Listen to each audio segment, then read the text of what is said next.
Hi,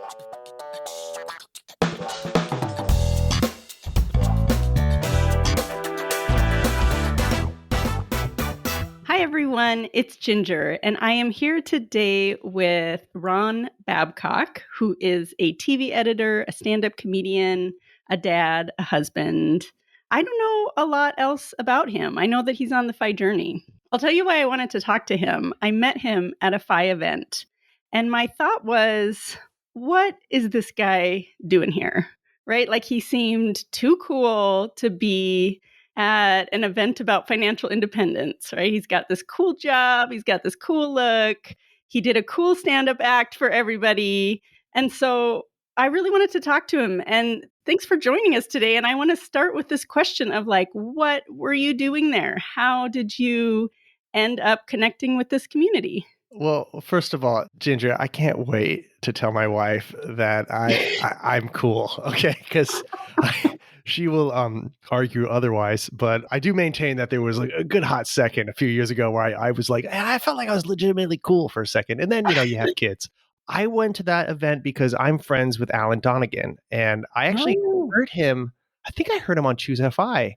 And he had mentioned he was taking one of his mini vacations and he was going to LA and he was writing a script. And so I just messaged him. I was like, hey, man, I'm like in LA. I like this FI stuff, but I don't really know I didn't know anybody else. I never had gone to a meetup or anything. And so I was like, you ever want to hang and like talk scripts? And so we got together and we had a really nice time. I ended up like inviting him to the studio I was working at. He came over to my house and we went to the Gamble House in Pasadena, California, which is where Doc Brown lives in Back to the Future. And he was like a big back. So we just like hang out, had fun. And he just hit me up. He's like, hey, we're doing this like financial independence thing in Vegas. Do you want to come do stand-up at it? It'll be like a surprise. And I was like, sure. And then my wife wasn't worried because she was like, well, if you guys like go to a strip club, at least you'll be on a budget. So she was like, yeah, go have fun. And yeah, so I went and I had a really, really good time. I actually refer to my notes that I took from that weekend like pretty often. So yeah, I don't really know many people doing this, or it's weird. So it was really nice to meet other people in person who were doing this and where you're like, I'm not the weirdo, like, because I feel like sometimes I'm very much the weird and I'm very comfortable being the weirdo, but it was nice just to be around like other weirdos who were just like, I love talking about money. I wish it wasn't weird. And I find that generally I have to watch myself. But like at a FI event, it was like people were like, whoa, we're just putting it all out there. Okay. And it was great. And so I felt very comfortable. I love that your answer was, yeah, I was connected to the other cool guy at the FI event. That's how I made it. Met a lot of really interesting, cool people at that event. I'm very glad that I went. So it's just nice to see people who are further along down the road. Yeah. It feels, I don't know, because I'm kind of in it's not like I'm in the rinse, lather, repeat phase. It's like, yeah, I got it. I understand like how to get started. I got everything automated and now I'm just kind of going through it. And to be honest, I'm at the point where I don't really think about it too much because I don't know, like I like what I do for a living. For me, it's just kind of all about just that sense of security and knowing that whatever life throws at me, like for the most part, I think, we'll be okay. And so that gives me a lot of peace and like I sleep well at night. Yeah. Well, let's talk a little bit about, you said it was nice to be around other people who are doing this. And I assume that you mean doing this is taking a lot of steps towards financial independence. Is that what you mean? Yeah. Or just really thinking about it and thinking about that long-term thinking that I think not a lot of people do. And having that be like, people do financial independence, I find, their default happens to be long-term thinking. And I don't think that that's the normal thing in like society today. I think it's more short-term thinking. So just to be around people whose kind of metrics or the way they look at life is through a long-term lens and have that be the default and that be the basis of which they make decisions upon, that was nice to be around, where I didn't have to like justify anything. Of course, people would be like, you would be planning for this, that, and that. That's very like, efficient. I mean, I don't know how it's not a room full of engineers. It's a very like engineer type vibe of people who just want to optimize everything. And that's who I am. I'm like a systems guy and I try to have things very optimized. And that's who I am like in the relationship of, with my wife. I'm the one who kind of sets things up and tries to make it easy, so we don't have to worry about it again. So it was cool to be around people like that. Mm-hmm. Well, I hear what you're saying about this isn't really the status quo, and most people don't build their whole lives around long-term thinking. So how did you kind of come to this? I was working on a Muppet Babies, it's a show for Disney Plus, and sometimes in TV you kind of get to a point where there's just nothing to do, like in between seasons. It's like, you show up late, you take a long lunch, and you leave early, and you feel weird, and people are just like, just enjoy it while it lasts, because like it'll last for like 2 weeks, and then it's just craziness again. And I was talking to one of the board artists, and I can't even remember her name. I think it was Elise. I don't know, but she was just like, somehow money came up, and she's like, "Oh yeah, I'm really into like, Mr. Money Mustache." And I was like, "Oh yeah, tight." And I had no idea who that was. And so I just Googled it because I was just like, oh, that's a weird name. And I came across the 4% article and I read it and I was like, huh. And I was about to close out of the website. And then for some reason, I was like, I feel like I should bookmark this. And then I had nothing to do. So I was like, well, I'm just going to start reading this website from the top. I thought I was like, no one had ever done that before. And I realized that's like the most basic thing. So I started doing that. And because I had finally got to the first time in my life where I had extra money, like I started this job where I work as an editor in animation and I also do stand-up comedy. And for many years, I would just try and do stand-up. And stand-up is a lot of fun. But my God, it is very difficult to earn a living at. And I think I got to a point where I was like, I was definitely like a lot in debt. Like pursuing your dreams comes with a price, and it's credit card debt that people want you to pay back. And this whole time I would like be good at editing. I would edit like the little dumb comedy sketch videos my friends and I made. And I was known in the scene as like, oh yeah, that guy knows how to edit. And so people would hit me up for jobs. And usually I'd be like, no, I don't, I'm trying to do stand up. And finally Muppet Babies fell in my lap. And it was like all the reasons I would use to turn down jobs. It was like, it was close to my house. The rate was fair. Preschool is like it's a lovely place to work because just the vibe is so, I don't know, positive and nice. Like everything about it. Like I met the coworkers. I was like, oh, these people are awesome. And I'm like, Muppet Babies was my favorite show when I was a kid. So I was like, I have to work on this show. So I worked on it. I paid off all my debt and I was saving and I had all this extra money. And it was the first time I ever had extra money my entire life. I was like, money where I don't know what to do with this money. And so I was just saving it in like, my normal bank account, just cracking the ceiling with my 0.01% interest. And so I'm like, what do I do with this? And so, that board artist mentioned Mr. Money Mustache. And I was like, oh, I could do this with this. Like I could invest this. And so that's kind of like how I got into it. And I went through all the podcasts. I did like, I was doing like Paula Plant for a while. And I listened to like the Minimalists, which is kind of like, it's about stuff. It's adjacent, Yeah. but and then I kind of like, I got what they were saying. I was like, okay, good. Then I kind of found Choose FI. And that's like the one that that's the only one I listen to just because I really enjoy the vibe of the podcast. I love that. I love that it's never about Brad. It's always about the idea. I'm a big fan of that. Like, I love that it's just about the thing.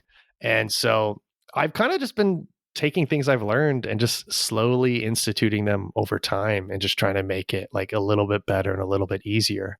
So it's been I kind of found out about this in like 2018.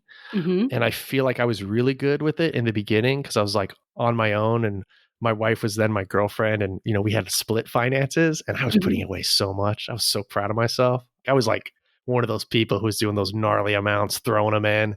And now like, we're married, we have a child. Like, it's like, I'm so glad that I was so hardcore about it in the beginning because, it helps with time. But now it's definitely, I feel bad. Like I'm not doing enough now, but for like a single income family. So it's like, we still got to live. So yeah, that's the thing I'm struggling with now. What's the end goal here? I don't know. I mean, I really like what I do for a living. Like I love it. I just wish I didn't have to do it all the darn time. I just feel like so much time is spent editing and it's like I wish I could do this for like 25 hours a week. And I don't know if would be part-time opportunities available. Maybe I could pitch that. Part of me feels like it might be a thing where my wife's in grad school now and I could see us switching in a few years because the state of the industry is kind of not great. There's a lot of turbulence right now and there's AI coming in, and studios aren't spending as much money as they used to because nobody watches TV anymore. I mean, come on, like how many people watch TV? Like most people watch TikTok. So you're not even going against other streamers. You're going against like a billion people making stuff for free in their bedroom.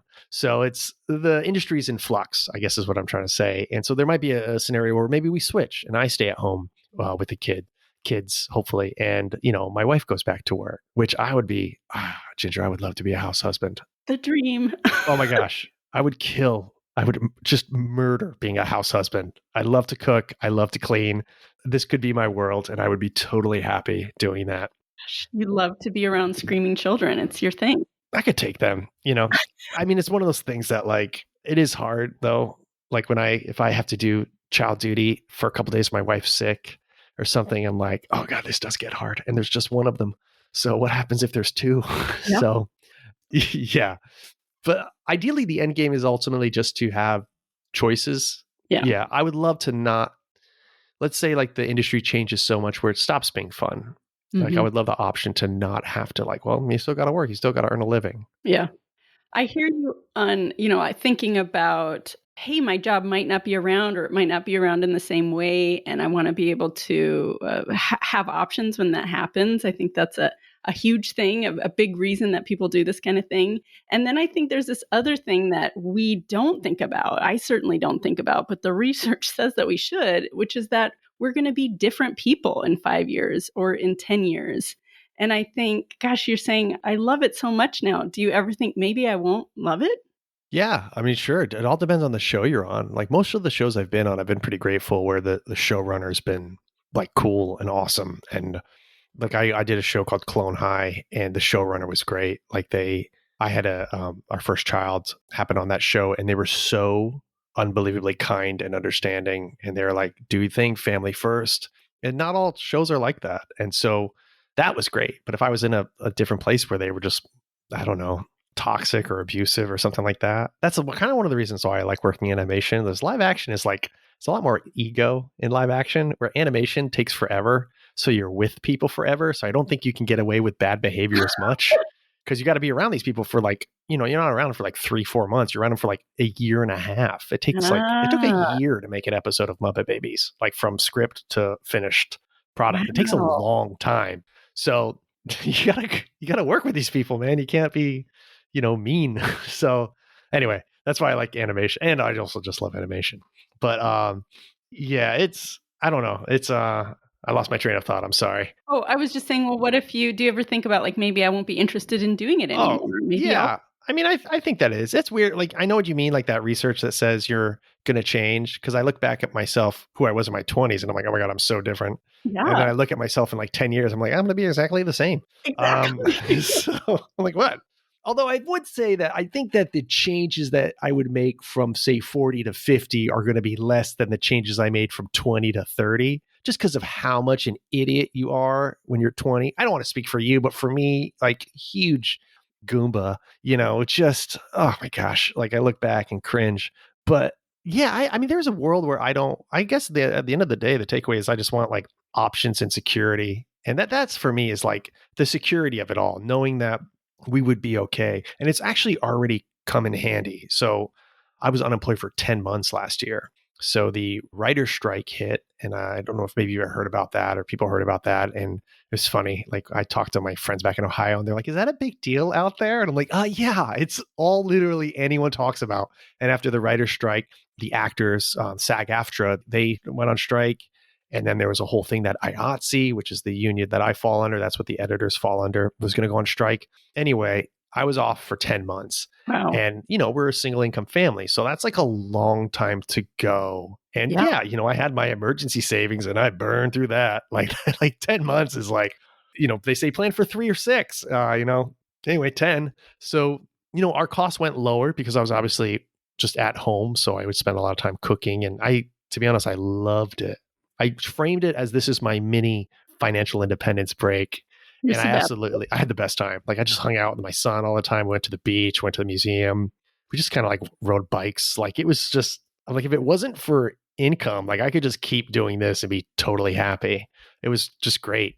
But, you needed a job. And so there was a point where I had to cash out a little bit from my investments just to keep the train going. And yeah, it was the first time I ever made a withdrawal. And there was part of me that was kind of bummed and be I can't believe I'm cashing out. That's the one thing they say, don't cash out. And I was like beating myself up a little bit about it. But then I was like thinking, like, if this wasn't there, like, what would we have done? Like, I Yeah. would have had to go to family and just been like, hey, times are tough. I'm not sure when they're going to get better. And it felt so great to be able to like handle my business and keep my family like safe and happy. And like, it wasn't like anything, and it wasn't a huge amount. And it's already replaced itself. The market's been doing great. Like, it was like, yes, of course, there's an opportunity cost there. But like, at the end of the day, I was like, why am I saving up and working so hard and investing if it isn't for moments like these where like, money can't solve all your problems, but it can solve like a lot of Yeah. them, Yeah, I can. like way more than I give it credit for. So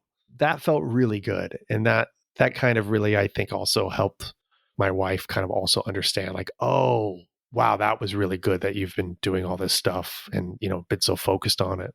Yeah.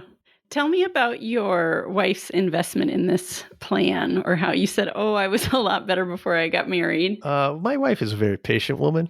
I think it's so common in FI where there's always one person who's gung ho and the other Oh, yeah. person who's like, what are you doing? Like, we still haven't like kind of sat down to have like our money check-ins. Like, she like fights it. Like, she's like, it's fine. Like, so, but she's very good. She's very patient. And I try and like clue her in on some of the stuff. And that's like kind of a resolution for the new year, is to be a little more on top of that. I think it's, in a way, she kind of helps pump the brakes on me being too intense about it. Because that was some of the common things from people who've done this, is that they look back and the regret is that they were too hardcore about it. Like they wish they loosened it up a little bit. Like they get to the number and then all of a sudden they realize, okay, like I'm here. Yeah. And so she's good about kind of forcing me to enjoy life a little bit. So yeah, I'm not as like perfectly optimized as we could be, but I'm also kind of like fine about that, because I'm Mhm. like, we're in a good place. Like, I just got to enjoy this. I've gotten way better about that, of just kind of enjoying the ride and realizing like, listen, like the transfer of wealth from the boomers to the other generations, like it's going to be the biggest transfer of wealth in human history. We're all going to be fine. Like our parents and grandparents have worked hard so that their children didn't have to work as hard. And us doing FI, I feel like we will be like stewards of all that hard work and not frivolously spend it, but like use it wisely. So I'm just kind of was long-term thinking like, oh, we're going to be okay. Like, it's fine to like go out for a $40 dinner, like just calm down and have some chicken with your wife Yeah. without a child screaming and just enjoy it. Yeah. It sounds like you've reached FI enlightenment. And yet I hear that all the time too. I guess because we probably listen to the same podcast, but where it's like, oh, I really wish that I hadn't been so hardcore about it. And I find myself a little annoyed because I'm like, this seems easy for you to say at this moment. Would you really take back and be working right now instead? And it's sort of like all the articles you see about, well, on their deathbed, people really wished that they had taken more risks. Of course they do. Because when you're thinking about those big risks that you could have taken, you're not feeling the weight of the fact that they are risks and could go terribly and might have gone terribly. So it's sort of like, even though I see the wisdom in both of those things, I'm always like, Well, I mean, it is like, it's a little bit like we're talking out of both sides of our mouth. It's easy to say it after you've done it, because you're right. You're not feeling the immediate pressure and risk in the moment. I've been trying to just focus more on just enjoying my everyday. Mm-hmm. I was reading that. I think I found out about it through the email newsletter, but that Gap in the Gain book. Yeah. Oh my God. Listen, I love all this stuff. I could read Me self-helpy books all day. Me Like, give too. it to me. Yeah. And usually I read them and I'm like, this is great. And then like I like institute the principles for like 4 days and I forget about it. But the Gap in the Gain, that one like hit me hard. It just, for me, as somebody who like, I mean, God, and I do stand-up comedy, but like all my life is regret, where a lot of coulda, woulda, shouldas, and when I should have turned right when I clearly turned left. That like used to make comedy videos, and a buddy told me, it was like, hey, you should put these on this new website called YouTube. And I would make comedy videos. We would show them in bars. They would be packed. It would be sold out. People would come to watch our stuff. And I said, oh, online video will never catch on. So I have made horrifically bad decisions. So I don't know where I was going, but I think the point is I'm just trying to like, I don't know, that Gap in the Gain made me kind of just they had this one little bit of like, it was from some other guy where he said, don't say like, I'll be successful when, instead of I'll be successful when I have $1 million, whatever. It'll be like, say I am successful when I am. And I was like, I kind of wrote a bunch and I was like, when I'm like playing outside with my son. And now when we like go outside and play, I'm just like, oh, I'm successful right now. Like, this is it. Yeah. And it's really helped me kind of reframe a lot of stuff. This is all fresh, but it was over 4 days ago. I listened to that book weeks ago and it's all still sinking in. So it's had a lot of impact on me. Yeah. How old are you? I am 45 years young. Okay, we are all 45. What? Really? Is that? Yeah, that's another thing I want to talk about. But anyway. I work with kids who are so young and it's crazy. They're all like, I don't know, what were they talking about? K-pop and Pokemon. And I'm just like, I have no idea what's going on. I'm just trying to hang. But yeah, no, 45. I feel very, I don't know if it's something in the water in California, but I feel very like, I don't know. I feel good. I don't feel like I look at my friends from college. I'm like, we all look the same, right? People are like, no, Ron, we don't. And I'm like, I think we do. I think we look good. Yeah. So you said that thing about like, oh, I don't think the change is going to be as big from 40 to 50 because I'm not undergoing this transformation from like idiot to grown up. Yes. But yet at this age, there's all this stuff around, like you said, oh, I feel young still. I feel so alive still. And that's the thing that I feel like, oh, I have to hold on to that because I'm not always going to feel that way. And I'm not always going to be in a position to make big moves, which is why I've been thinking about the risk thing so much. Yeah, like definitely there was a moment. One thing my wife and I wanted to do after we got married was we wanted to rent a van and go on like a 3-month tour of national parks and have that be our honeymoon. Mm-hmm. And then I don't know if you heard about this thing. It was called a pandemic that hit, and that really threw a wrench into that idea. And you know, it was just kind of like realize like, okay, now like we're having children now, or, you know, trying to have a family. Yeah. So I guess actually, to be honest, the difference of me 40 and 50 is actually probably going to be pretty huge because one was pre-children and then one is after having children. But it's, I was thinking like, when am I going to be able to do that? Like, I mean, I know there's the families that van life it and they have their kids there, and come on. I just like, okay, like, but I'm like, I want to do this at some point. I was telling her like yesterday, I was like, you know, we should like at some point rent a van. Like maybe we could do a small truncated version of it, like with kids, and, you know, people do it and we'll figure it out. And she was like, yeah, she's like, that'd be fun. But I realized like, oh man, I'm like, are all my like adventures done? And I refuse to believe that they are, but I will admit that the adventures might have to be modified or, you know, tweaked a little bit because I have other responsibilities now. Yeah. And even those tweaked adventures, like they need to happen in the next decade. I mean, you know, honestly, I've been trying to be better about fitness. And actually, I learned a lot from Brad because I saw him at the Choose FI event in Vegas. And the dude was so ripped that I asked him, I was like, how much do you bench? Like, and I'm not one of those guys, but like his arms were like the size of my thighs. It was insane. And I'm like, do you just CrossFit? Like, is there anything else you do? And he was telling me he does this training by Dean Turner, I kind of got into to try and get fit. Because when I was like in my 20s, I was on a plane and I saw these like, I don't know, they had to be like 80s easy, but they were like this elderly couple and they were like head to toe in like REI and Patagonia. Like they were like ready to hike Machu Picchu. And they were just slender and fit and just looked so full of vigor. And I was like, I want that. Like, that's how I want to be when I'm that age. So I've been trying to be better about health and just like making it a priority. And I'll be honest, it's been, I don't know, I go on a tear for like a month or two and then I fall off of it because work gets busy or one of us gets sick and then the other one gets sick, you know. So I'm in the mode of trying to get back into it now. But that I do think that you can have those adventures beyond your 50s and 60s. But it's like, we got to put the time in now to make sure we're still mobile. Oh, yeah. And just to everyone out there, I certainly didn't mean that when you're 55, like it's all over, pack it in. It's like, pack it in, you're done. You're done. But it is a different kind of like willingness maybe to do something like sleep in a van. Yeah, I mean, I'm from Wilkes-Barre, Pennsylvania. I grew up in Northeast Pennsylvania, and it's crazy how you go back home and everyone just like talks about their knees. Yes. Like you ask people what they're doing, they're like, well, my knee and my back. Like they just talk about a part of their body that's not going according to plan. And like that's the conversation, that and the weather. and the GD government or, stuff like that. But it's mostly about knees. Yep. And I was like, I just don't want to have conversations about my knees like ever. So I'm doing knee exercises now. I'm like, I had an ACL injury in college, so I'm working on it.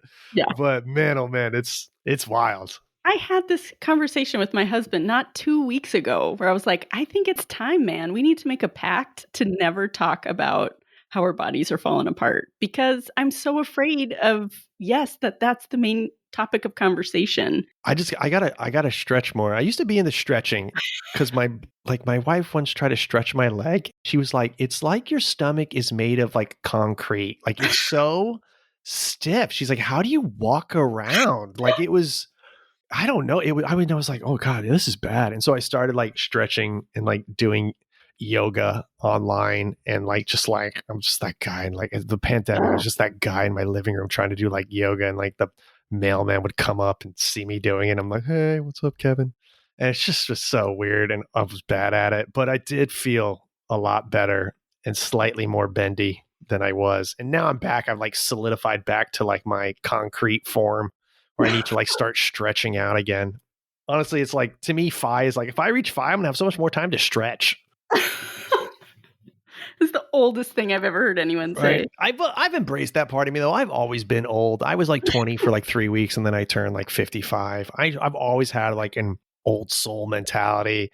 And right now I'm just like, you know what? I'm going to stop caring about what the people I don't love think about me, and I'm going to embrace this. Like, I was always that guy. That's why I like the phi stuff. Is like, I could talk about like Roth IRAs and it's not like weird.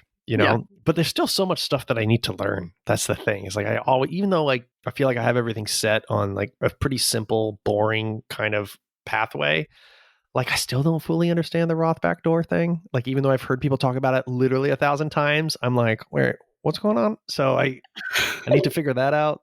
Because sometimes like we talk about like we have this base knowledge, and sometimes I haven't covered those bases.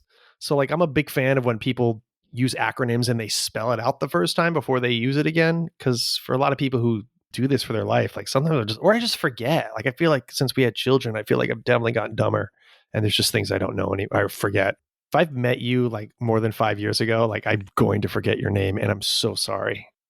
So many people told me my brain would come back, and I was like, I don't think so, man. Like I think it's over, but it really has started to come back. So I want to give you some. I feel slower. Like, I mean, I do stand up still, and it's fun, but I don't do it like I'm trying to make a living at it. Like, and when you're trying to make a living at stand up, you're grinding, you're going up at least like, I don't know. I went up around 8 to 10 times a week, and you're trying to post stuff online, and you're messaging club requests, and you're just you're going to the right parties, and like, and you're just so sharp and on, like in conversation, you're just so quick and rapid fire.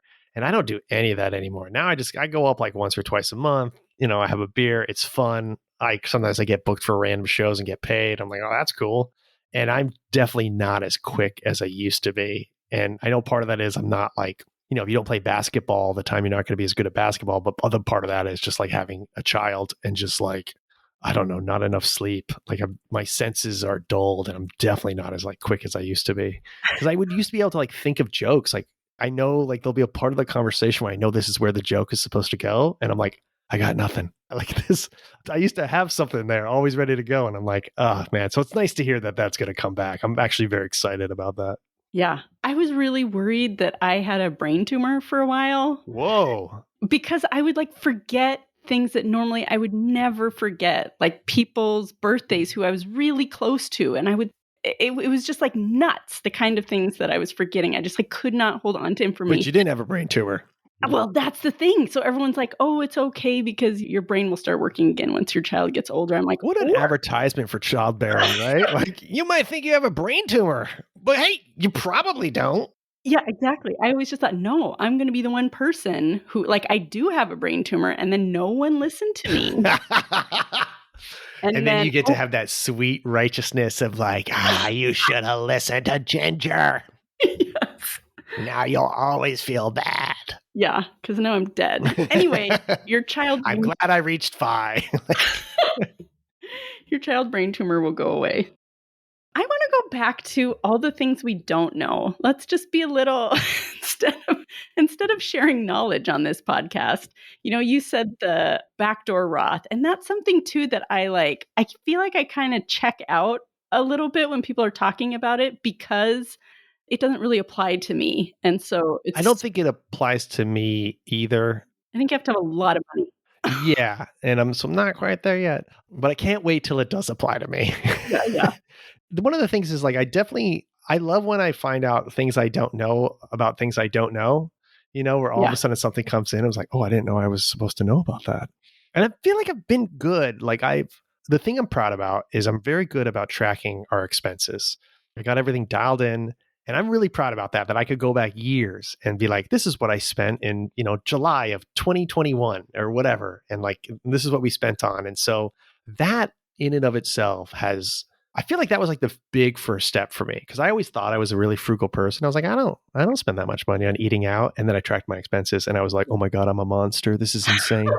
Like I was like, I can't believe what? And so it was very illuminating to see what I actually spent my money on. And then I started to like make changes. And right now, like, I feel like we live in a high cost of living area. I'm in the LA area. Mm-hmm. I love where we live. I wouldn't trade it.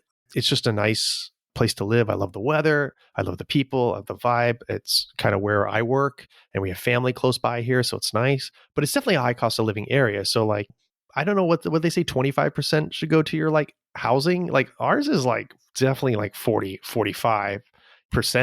And we live in a lovely neighborhood. It's awesome. But part of the reason why it's such a big chunk is because the rest of our life is actually like pretty like lean and mean. Like we've been pretty good about identifying areas where we can kind of cut back on. Okay.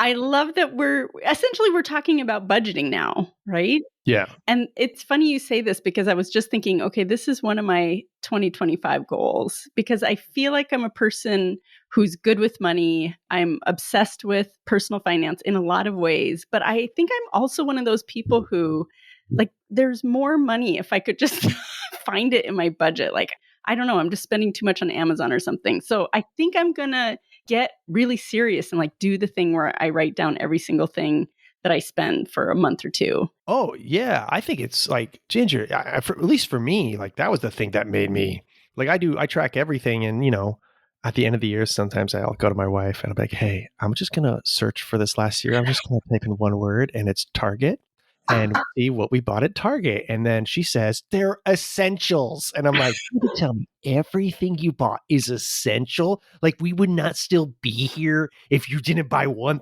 And it's truly illuminating how much we have given to the kingdom of Target and the kingdom of Amazon. Yeah. I don't know. For me, that was made me kind of adjust some behaviors. Like now I do this thing now. This has worked for me. Whenever I buy something on Amazon, I only buy it on a Sunday so that I actually just put it in my cart and then I let it sit there until Sunday and then I buy it. But sometimes I will like be like, I don't need that. And I'll take that back out of my cart. So I'm not like scratching that itch immediately. I've fallen off that around the holidays, but generally like I'm pretty good about that. And I find that like that has reduced my Amazon purchases big time. These are the tips we need. So I love tips. I love like, there's part of me that kind of gets like a little tired of talking about like the why behind things and people's like emotional journey of what I'm like, okay, I get it. Like we all have our own way, but like, tell me just how to do the thing. Like, give me the tip. Cause I'm like, I'll get the whole emotional thing. I'll figure that out on my own. Just tell me like the thing you did. So for Brad, I was like, how did you get your arms to look like meat cannons? And he's like, oh, I got this guy, Dean Turner, and I just do what he says. And I go, okay. And then I gave Dean Turner $100 and he gave me a workout program. And now I'm doing the thing so I could get Brad Barrett arms, So that's my 2025 resolution. All right. Give me some Brad arms. So tell us the things. Like, I want to know, and just think about how like you're just giving me specific advice. I'm going to do these things. Like, do you have a specific program that you use to track? How do you do it? Let's start there. Oh my gosh, I can't believe Brad has not already talked to you about this. First of all, he knows what he's doing, but it's like this guy, he just says use gym machines instead of weights because they kind of control your movements. Slow down. I'm not talking about the workouts. I'm talking Oh, I about thought the you were talking about budget. workout stuff. I was like, no, I was a little bit like, oh, whoa, Ginger. Okay, yeah, we can talk about workout stuff. I mean, you're looking at me thinking like, I want to look like that, right? So, okay. Um, I honestly thought you were talking about workout stuff. Well, it's fair for you to think that I'm deep into the weightlifting Oh, stuff as you well. mean you're asking about financial independence? You mean the topic of this actual podcast? Yeah, that makes more sense. Yeah. Yeah, that was so funny. For me, tracking expenses was the first and foremost the thing. But what is the thing? Are you Oh, doing? I use personal capital. That's it? Yeah, it used to be called, or no, I'm sorry, it's called Power. Empower now. And I use personal capital and you always get a friend. The meanest thing you can do in the FI community is to use someone's recommendation and then not use their referral code. That is like really crossing a line. So like, get someone's referral code. I'll send you mine. And then if you sign up, we both get $20. You connect all your different accounts, your whatever Wells Fargo or your Bank of America credit cards, whatever, all that stuff. It's a pain in the butt. It doesn't work perfectly. It's going to take you a minute.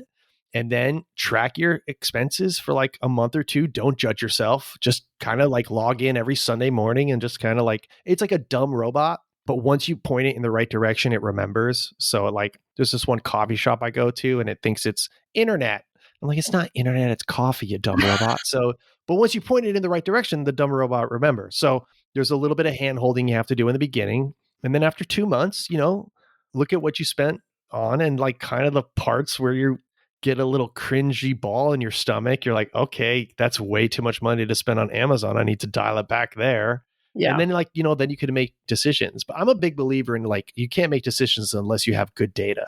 And so if you don't have good data, like you got to know how much is coming in and how much is going out, I'm going to talk about this a little bit more because I think people are in the position I'm in where I have an Empower account. I check it constantly because I'm really interested in like seeing what the market is doing in a way that I know we're not supposed to, but I do it anyway. Mm-hmm. But I do too. I'm yeah. not looking at it in terms of like my specific purchases that are being put into a category.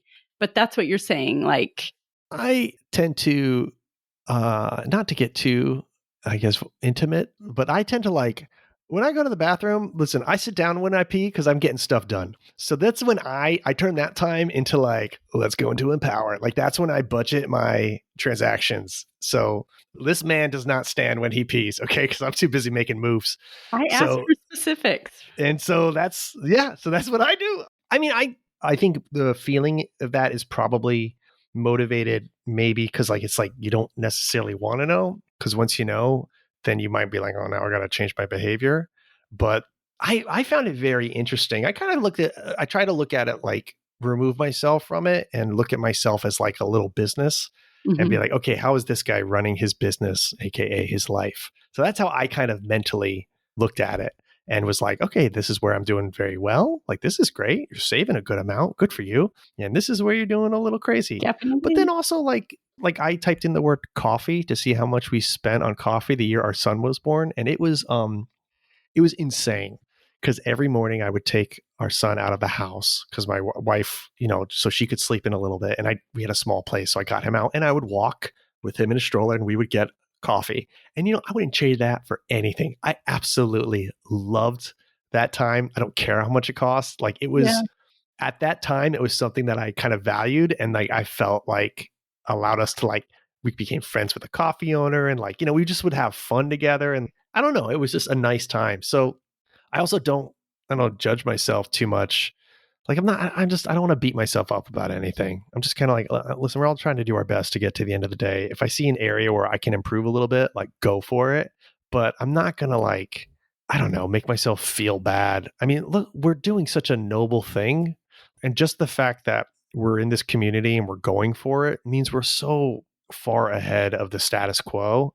So like, if I'm not doing it perfectly, would I got to work 6 extra months or a year? That's fine. I don't know. That's kind of like how I justify stuff in my head for better. And it works for me because I don't want to obsess about it too much. I have the tendency to kind of be like that. I've chilled out a lot with it. And I think it's been good for like my general mental health. Yeah. Well, let's go back to, you said you like the nitty gritty and the action tips and the hacks. What are some of those things that have worked for you on this path? definitely the switching our phones from the Verizon family plan. The hardest part was getting out of the family plan. That's the hardest part. It's not hard to switch your phone. It's hard to have the conversation with your family, be like, hey, I got to bounce, man. This is crazy. But I mean, I'm talking about $15 a month. I pay it once. I think came in at like $270 This with is the Mint activation Mobile? fee. Yeah, Mint Mobile. And it works better than the other phone plan we had.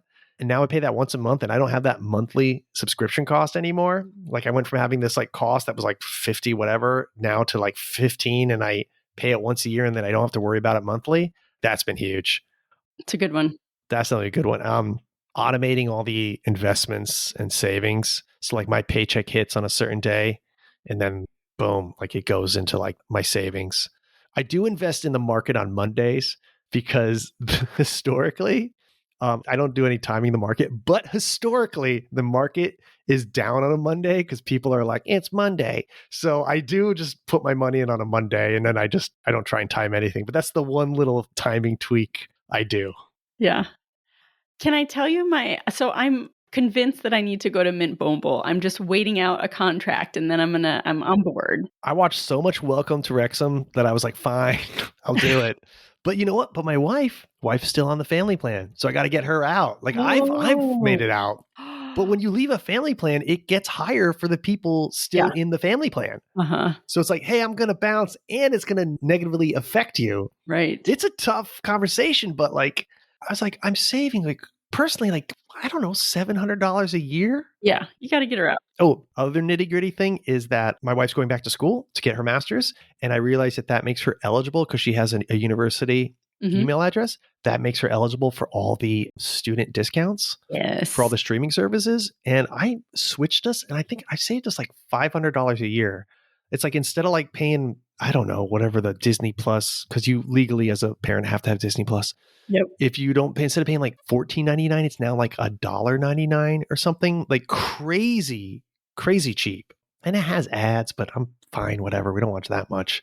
But that was a big thing where guess what? It was super annoying, but I figured it out in one night. I've gotten really good at the email that the Brad sends out, and you know that people list their wins. I've gotten really good at when something happens to me of calling around and getting quotes. So like our windshield just got a crack in it, and I called around. This took 20 minutes, and I called this one place. It was like Affordable Auto Care, whatever. Like it was in the name. It was like, and it was $500 to fix this windshield crack.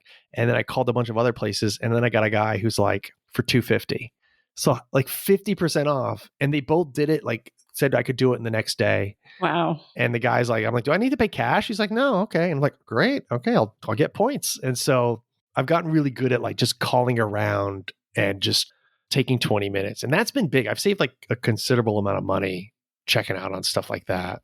Yeah, that's a really good tip. I want to go back to me for a second. I want to go back to you as well. I want to go back to Mint Mobile. Do you want to talk about working out now? Can we talk about working out? No, I want to go back to the phone thing because I want to tell you my one hesitation. Even though it's such a big saving, I'm going to do it regardless. But I want to tell you my hesitation as someone who, you've got this phone. I have one friend who I convinced to do this. I haven't, again, done it yet. She went. She's happy. Oh, I love this, that you like had her do it first just to see what would happen. Because I'm trapped in this contract. Doesn't matter. Okay. But she said the one thing she doesn't like about it is we are both from Montana and we live in Washington now. And so she's like, sometimes when I'm going on those roads, I can't get a connection. And I'm not driving around the back roads of Montana very often, to be honest, but I am so directionally insane, to quote the guy on The Good Place. Like, I will just die. If I get lost, I'll just die. One thing you can do is, do you have an iPhone or an Android? iPhone. Okay, so one thing you can do if you download Google Maps, which I'm sure you have on your phone, you can download an area so that it's there. You can like select an area to download onto your phone, and it'll so if you don't have internet, you'll still be able to have access to all the road data. You just won't have access to the live information like traffic and if there's a cop nearby or whatever. Okay. So I have that for like Southern California in case there was ever an earthquake, knock on wood, or an emergency. Like I have all of Southern California downloaded so that if we got in the car, like I could still have Google Map directions. But you can also just have you don't need to get Mint Mobile. I mean, there's like every major carrier has their like MVNO, their whatever it's called, the mobile virtual network operator, which is like what I don't know. like Mint Mobile works on T-Mobile towers. So Mint Mobile pays T-Mobile money to use their towers, but they don't have stores, so they can charge lower prices. So like Verizon's version of that is like Boost Mobile. I think like, I don't know, AT&T's is like Cricket. So if you asked around in Montana to people like, hey, which service works really well here? If they say Verizon, then okay, I should get Boost Mobile, for. Ah, So, I mean, you have to do a little bit of research. And I mean, I found out in my area that actually T-Mobile does pretty well. So it's not as great as like what I had before, but I'd say it's like 90% there, 95% there. Like I can get service in certain parking lots where I didn't get service before. And there's other dead zones here and there, but I'm like, was it worth paying $700 more a year to not be momentarily inconvenienced every few months? No, obviously not. So I have come to peace with it. Join us. I'm coming. I'm on my way. All right, let's do 2 more tips from Ron. This is so funny because actually I wanted to start a podcast about tips because I love tips so much. This is great. This is your entry. Yeah. I was going to call it the Babcock tip, and it's only going to be 10 minutes long. That's the thing. This is what I hate about tips, is that when people got you and you tune into something, even like YouTube videos, if you like ever, I got to fix a dryer, which I had to do recently, and you look up YouTube videos and somehow people turn that into like this 37-minute like journey and like, just give me the information and let me go on with my life. So I like really short tips. It's like, you don't need to hear my emotional arc. Just here's the thing I did that saved me a little money. The unclaimed property, I feel like that's like the low hanging fruit of the FI community, the Sure. missingmoney.org or whatever, that thing. I didn't have any, but I had a friend. I punched in all my names of all my friends and family. And my buddy, I was like, hey dude, is this you? And I gave him some of the information. He's like, yeah. I'm like, I think you have some money, like, and it's going to be more than like $100. It ended up being $1,000. What? And he needed it. Like, it was like, it really worked. Like, he had to jump through some hoops, but he was like, dude, that really like helped me out. So I say for the holiday season, especially if you don't have a lot of money, like go to that website and put in the information. But the reason why you have missing money is because there was most likely some kind of clerical error. Like someone somewhere entered your address wrong. So they weren't able to, the money never made it to you. Like it got bounced back. So like I tend to just put my name in and then wade through all the information rather than going super specific, like with my name and my city, because like stuff doesn't come up. So you just got to just put your name in, like put your first and last name in, maybe a variation of it. So I would put in Ron and Ronald, but so that's what I would do. But that one was good. I'm trying to think, what are other tips? You got me on the spot now. I'm thinking of, I'm worried. The YouTube University has been huge though. Just like when something breaks around the house, I fixed our dryer, and I felt I was in over my head. I mean, the whole thing was disassembled, and then I realized like a dryer is actually a pretty simple mechanism, and I was able to fix it. And when I removed it, I found out there was a I don't want to curse, but there was a beep ton of lint like outside the dryer barrel. Like it was fire hazard. It was insane. So I'm really glad I did it because I was like, oh my gosh, wow, this is bad. So that, and every time I fix a little something, I get a little bit more confident. So I like started doing my own oil changes, and really it just makes me feel super manly. But and the added bonus of like, oh, that just saved me like $60. Yeah, that's pretty impressive. I like that you were like, well, I guess I'll put the beep sound in because I can't think of another adjective. But of course, a ton of lint. Listen, as an editor, I'm used to that beep sound. So, all right. Do you like to travel? I did. God, in my previous life, I traveled so much. In college, I did a semester at sea. Yeah. And then I also worked on another program that was similar to semester C called the Scholarship. And I was the video guy on that. So I've been around the world twice on a ship, and they were amazing experiences. Oh. And stand up, about 10 years ago, I did a tour in an old vintage Mercedes-Benz, and I drove coast to coast for 3 months, did like 90 shows. God, I came back a shell of a man. I was so tired. It was crazy. I actually met my wife like 3 days before I left for that trip. Oh. So, and then we kept in touch the whole time. And then I came back and got together, and now we're married. Oh. Yeah, I absolutely love to travel, and it's something that I want to do more. I'm a little bit We've done it a little bit with the little one, and I know people say, I just need to bite the bullet. It's just, here's my challenge. How old is your kid, first of all? He's 2.5. Okay. So it's not like the stress of traveling. I'm fine with that. It's the like, if I have a job, it's like, oh, we can't travel. I got a job. Like I can't, like TV's kind of crazy. Like it's sometimes you're really in it and it's difficult to take time off. Mm-hmm. And then when you don't have a job, you're like, I can't travel right now. I don't got a job. That's not like financially. So we kind of get in this like, when are we going to do this stuff? But we do have some goals for the next year. And I think we're going to do some road trips in and around California to visit friends. And we'd love to go back to Hawaii because we went there to get married and we want to go back there with a bunch of friends and family. So yeah, we do have that as a goal. I'm going to make it happen. I do love the credit card kind of thing. Like we're not hardcore about it, but like I'm hardcore about it enough where I like barely ever pay for a flight, I'm flying like 1 to 2 times a year. So I just do enough to kind of pay for that. So that's been another big thing.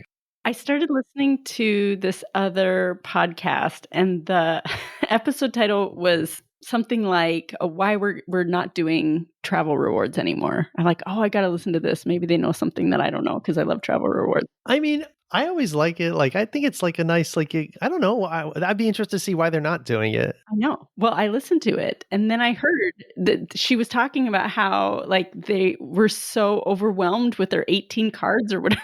And I was like, oh, that's what people are doing. But that's the thing that I kind of was like, oh, I just don't want that. So now I'm like, I just do it's coming up every year on January 1st. I just get a new card. I'm like, what's the card out there? Yeah. And if it's not the greatest bonus that ever lived, that's fine. It's still 80,000, whatever. Like, and I just do that card for the next year. Yeah. So that's kind of where I've kind of got to it. I need to like be interesting to assign my wife both to, and then we both do it. But one thing at a time. It's like there's a list of things that I need to do, and I have been putting it off, like rolling over old 401ks and stuff like that, like real stuff that I should have done by now. But I'm just trying to like, inch forward.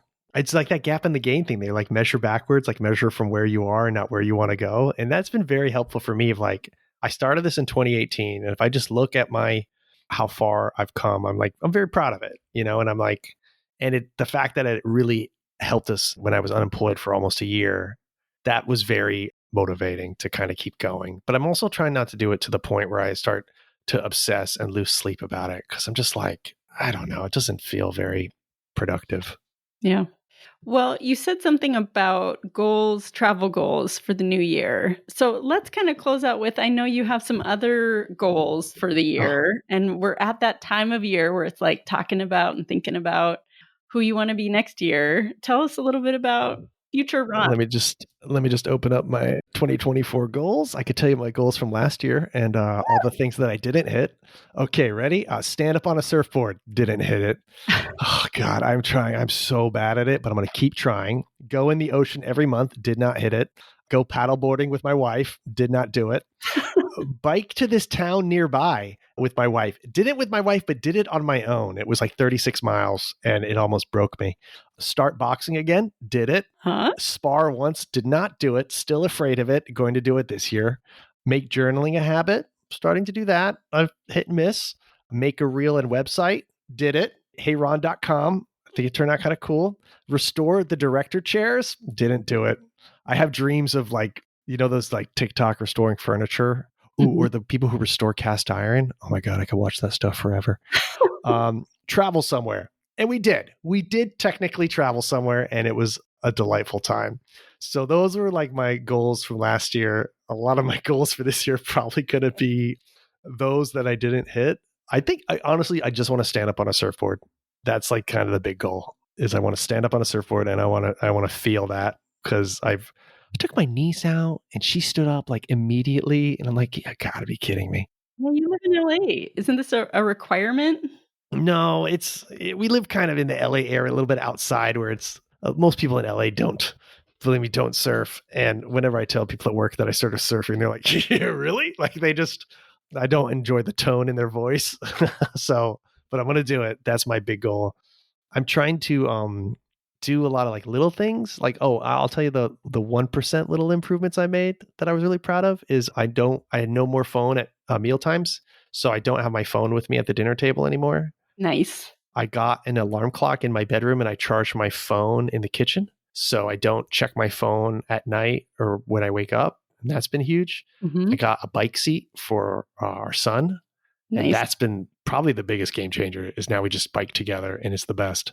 And then I started journaling more and I read that Comfort Crisis by Michael Easter. And he talks about like rucking, which is a fancy word for just carrying like weight in a backpack. And I started doing that on when I walk my dog.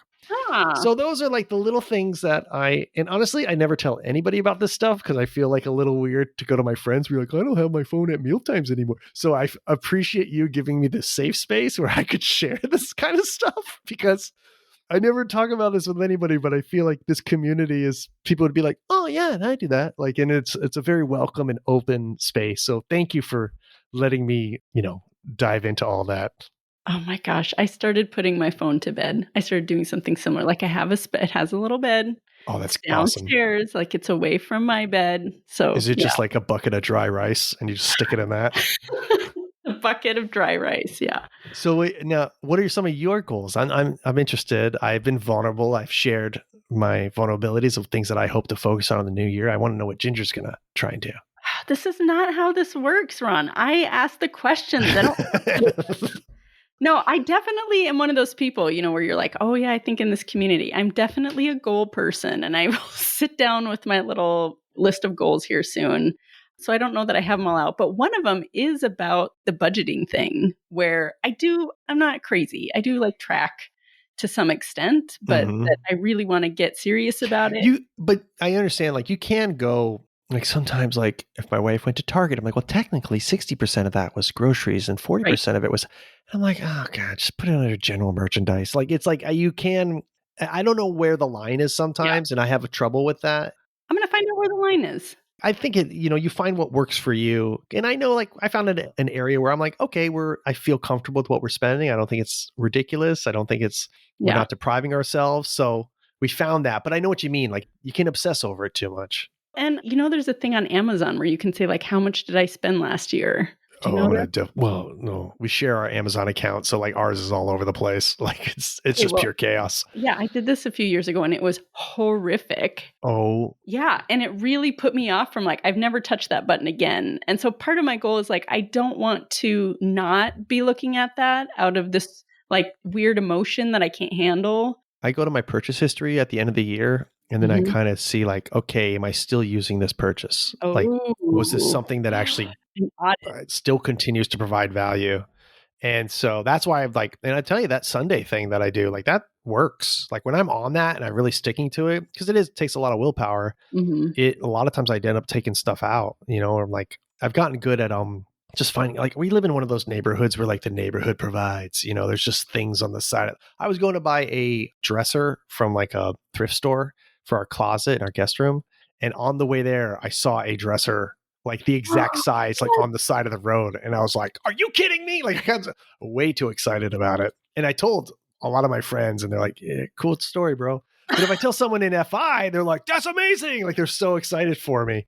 But it worked out. So I find that if I wait for it, like it will come into my life. I'll find it at a garage sale or I'll see it on like Facebook Marketplace. But if I want to like jump the line, like and have it now, like then I buy it new. But if I just wait and I'm okay with waiting, like I will get the things I'm hoping to get. Like I want a flat dolly for the garage so I could like put stuff on it and move it around. I could probably build one, but I haven't got around to restoring director's chairs. Am I really going to build a flat dolly? Like I know my limits so too much stuff to get done, Ginger, right? Okay, so another of my goals is manifesting a dresser. No, just kidding. Well, we'll stop there on my goals. I've talked about this on the show, but I'm like so awkward at ending episodes. What do you think would be a good thing for us to end on? I'm a really big fan of the awkward ending, and then you just cut it right there. And that's where we end the episode. And then and that's it. That was a joke we did on Clone High, and I was a big fan of that joke. So, I don't know. I always kind of trying to open and end with gratitude. So I'd say, I just want to thank you for having me on. It's like, I never thought I would be on a choose FI type or an FI type podcast because I don't know, like, but I was flattered that you asked me. And I hope that some of this stuff was useful to other people. And Oh, whenever I hear these kind of conversations, like I find it really useful just to hear other people talk about the minutia of it all. oh So yeah. it keeps me motivated. Yeah, yeah, me too. Yeah, and thank you so much for coming on. It's heartwarming to hear you say that because I always think when I reach out to people, I'm like, there's no way this person is going to. Oh, I'm a stand-up comedian. I'll literally be on any podcast. There's a very low bar. I think there was one podcast I ever said no to. I was like, oh, come on, that dude's weird. I don't want to do that one. But yeah, listen, if you guys are interested, you can listen to my stand-up on Spotify. So I got an album on there called This Guy, and you could listen to it for free, unless you reached FI, and then you could go to iTunes and pay $10 for it. All right, that's a perfect place for us to end. Thanks so much, Ron, and thank you everyone listening today, and we'll catch you next time.